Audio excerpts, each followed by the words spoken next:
आरती जी बहुत ही इज्जतदार और सरल स्वभाव की औरत थी। गांव में अपने मकान में वह अकेले ही रहती थी। उनके बेटे बहू शहर में जाकर बस चुके थे, लेकिन उनका उस गांव को छोड़ने का मन नहीं होता था, इसलिए वह वहां अकेली रहती थी।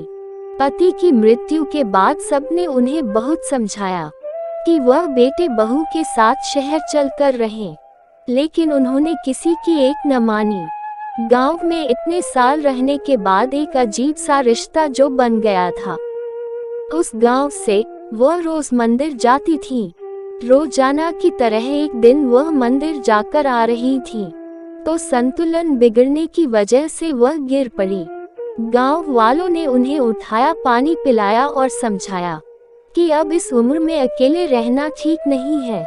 आरती जी के 3 बेटे थे और तीनों ही शहर में बसे हुए थे। उस रात आरती जी पूरी रात करवटें बदलती रहीं और उन्हें भी अब गांव वालों की बात समझ आ गई थी। उन्होंने परिस्थिति को स्वीकारते हुए यह फैसला लिया कि वह शहर चली जाएंगी और अपने बेटे बहू के साथ रहेंगी। उन्होंने बच्चों को फोन करने का मन बना ही लिया। आरती जी की बड़ी बहू बहुत आज्ञाकारी थी, मंझली बहू मस्त मौला और तीसरी बहू स्वभाव से बहुत कड़वी थी। आरती जी धार्मिक प्रवृत्ति की थी और कभी भी कोई तीज त्योहार आता तो पहले से ही तीनों बहुओं को बता देती थी।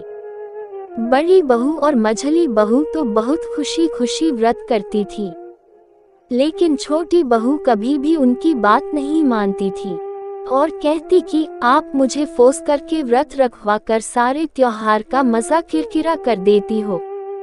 आरती जी को वह एक आंख नहीं भाती थी और वह उसे हमेशा व्रत जप करने के लिए कहती रहती थी कि शायद इसके कुछ पाप धुल जाएं।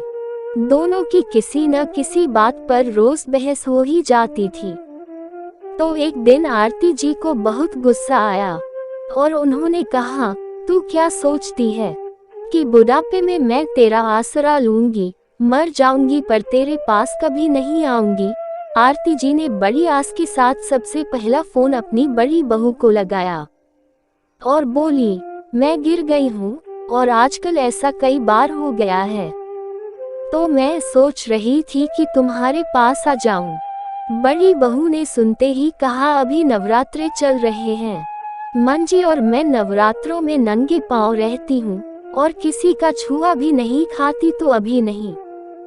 फिर आरती जी ने मंझली बहू को फोन किया, लेकिन उसने भी कोई बहाना बनाकर टाल दिया। जब बड़ी और मंझली बहू ने ऐसा जवाब दे दिया तो फिर छोटी बहू से क्या उम्मीद लगनी, वो तो पहले से ही स्वभाव की कड़वी है। ऐसा सोच आरती जी अपने आने वाले कठिन समय की कल्पना कर ही रही थी कि अचानक से फोन की घंटी बजी। फोन उठाते ही आरती जी समझ गई कि कड़वी है। कड़वी ने फोन उठाते ही बोलना शुरू कर दिया, गिर गए ना? आपने तो बताया नहीं, लेकिन मैंने भी जासूस छोड़ रखे हैं। आज आपके पोते को भेज रही हूँ लेने के लिए, आ जाना, ज्यादा नखरे मत दिखाना।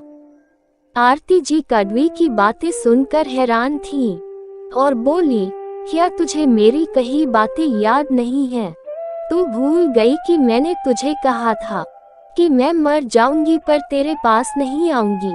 हाँ हाँ, सब याद है, भूलूंगी नहीं कभी आपके कहे हुए वो शब्द, लेकिन आप मुझे नहीं जानते। मैंने तभी यह व्रत लिया था कि इस बुढ़िया को मरने नहीं देना, और आज से मेरा व्रत शुरू हो गया है। तो दोस्तों, आपको ये कहानी कैसी लगी? कृपया हमें कमेंट बॉक्स